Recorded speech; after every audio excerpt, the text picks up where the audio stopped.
Good afternoon mga ka-vlog. So another day, another vlog na naman. So today, kadugtong lang ito sa aking unboxing with my monopod. So ito yung nabili ng anak ko kasi inutusan ko siyang order na lang kahit hindi pa yun umabot yung ano ko, yung binigay sa YouTube.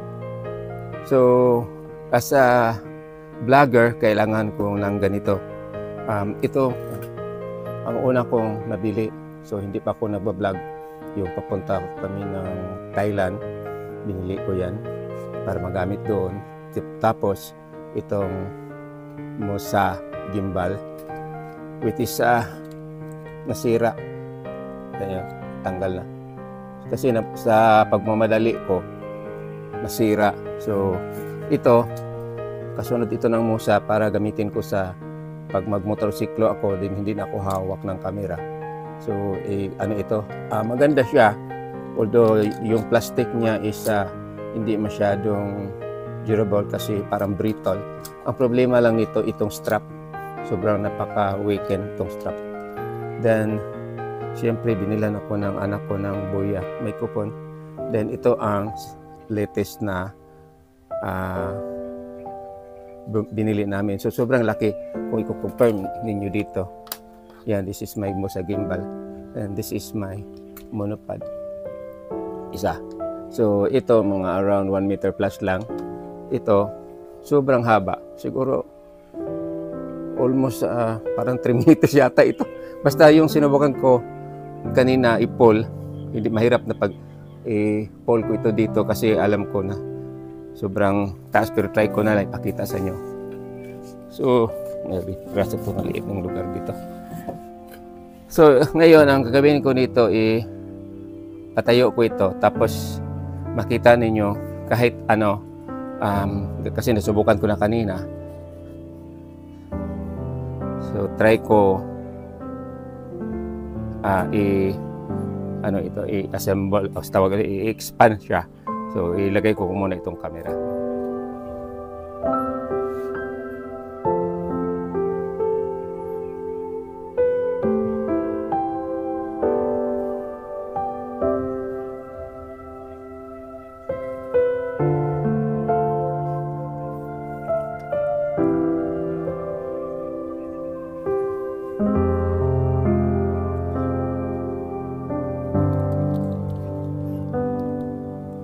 Kita sa inyo yung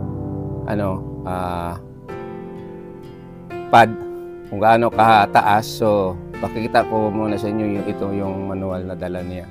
So napakasimple lang. Ang akala ko may dala siyang yung parang supot ba, sudlanan, wala Tapos is yung pagbukas ko sa parcel is naka open itong sa ilalim dito, kita niyo, sira na ba? So siguro may nagtangkang anuhin ito, hindi ko lang mag-conclude kasi basta pag open ko, bukas na siya. Pero anyway, wala mang sira. So ngayon ito na ang haba niya. Itong isa kinuha, pinatayo ko dahil yung isang luma kong pad. So ito yung start tayo dito. So ito na siya, katabi ko yung isa ko na all this one, and kita nyo gaano kataas. Yan. So pag matumba, siguro sira ang cellphone. Pero depende, kung may hangin, wag na lang. Pero anyway, ang problema dito is dito sa bandang dito is sobrang nipis. So ang gawin ko dito, kasi na-experience ko na nitong aking Musa na nasira, pero okay pa itong mga motor nito, wala pa, ito na lang. So pwede ako ilagari ko ito, didikitan ko na lang ng cellphone holder. Gumagana din yan. So, just sharing lang po. So, ito, pasumpay ito sa vlog ko doon sa loob kasi hindi masyadong maliwanag. So, ito na yung monopod, tawag nito. Then, pag unlock dito, pasok mo lang dito, may clip siya, tapos lumabas na yung mga 4 na paa niya. Yan. So, yung dito, ito yung pinaka-lock niya. Dito. So maluwag pa yan, tapos dahil limitado tayo sa stand dito, so hanggang dito na lang, tapos higpitan mo ito ng kaunti.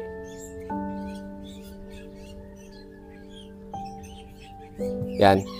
So, just presuming lang po kasi try ko na lang yan.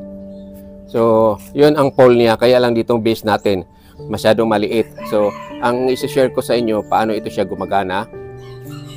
So, ganito yung itsura niya. So, in case instead lipat tayo dito din. Dito. Ito yung lock niya. If ever gusto mong gamitin yung camera na yung ano tawag, DSL camera ba yun? Yung sa mismo camera talaga. So, dito ititrade yung camera yung malaki. Tapos, pag cellphone ang gagamitin mo, i-unlock mo lang ito. Tapos, itupin mo ito pababa. Then, iangat mo itong holder ng cellphone. Yan na ang holder ng cellphone.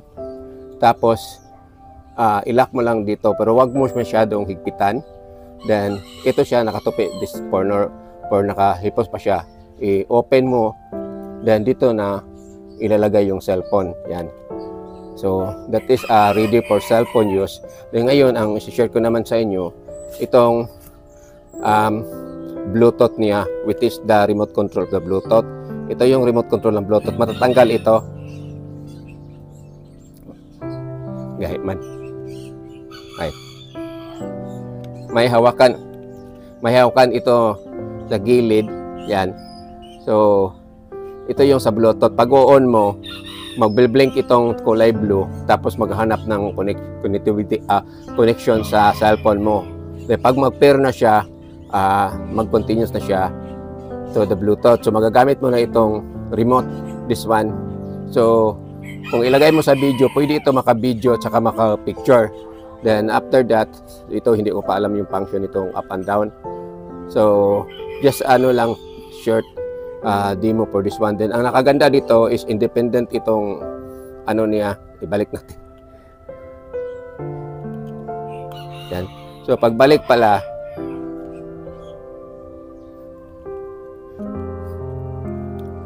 ayan. Nahirapan ako sa pagtanggal. So, anyway, nabalik ko na. Nahirapan ako sa pagtanggal kasi madulas.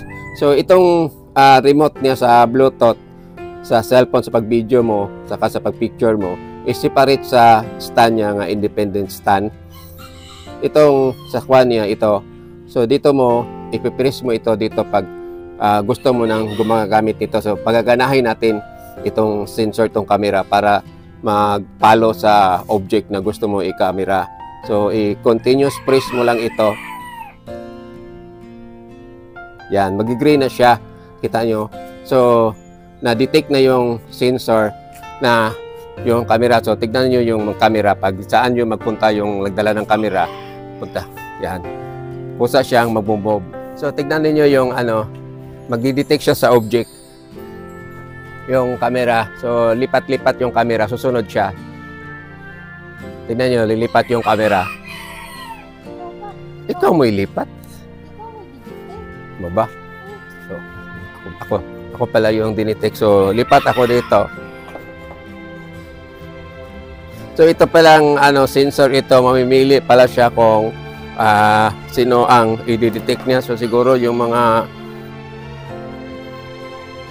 makikita nyo na bumove dito na ako sa gilid.